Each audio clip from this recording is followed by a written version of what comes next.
और अच्छा भी रहेगा कि मेरी यही बहू बनी रहेगी, क्योंकि दूसरी आती तो पता नहीं कैसी होती। सुमित्रा का पति अगले दिन जाने वाला था, तो उसके पति ने कहा, कल इनकी शादी करवा देना। सुमित्रा की सास बोली, हाँ ठीक है, कल इन्हें घर के मंदिर में बैठाकर पूजा वगैरह करवाकर बेटा इसे मंगलसूत्र पहना देगा। सुमित्रा के जेठ का नाम सुरेश था।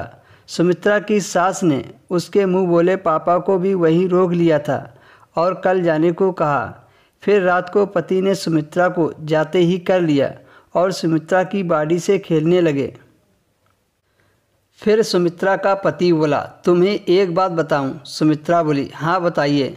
उसका पति बोला, पहले मैं भी प्यार करने के लिए काफ़ी तड़पता था, फिर कुछ दिन के बाद अफसर की विधवा बेटी से जान पहचान हुई और फिर उसके साथ जिस्म का मज़ा लेने लगा। पर मैं प्यार तुमसे करता हूँ, वो तो बस तन की प्यास बुझाने के लिए है। यह सब सुनकर सुमित्रा खुश हो गई और बोली, कम से कम आप तो नहीं तड़पते हो, यही मेरे लिए काफ़ी है। सुमित्रा का पति बोला, अब से तुम भी नहीं तड़पोगी, खूब मज़े करना कल से। उसके बाद वो सुमित्रा को प्यार करने लगे। सब कुछ करने के बाद वह दोनों सो गए। सुबह होते ही सुमित्रा के पति को जल्दी जाना था, तो वह उठे और तैयार होने लगे। सुमित्रा ने उनका सामान पैक कर दिया और फिर वह चला गया।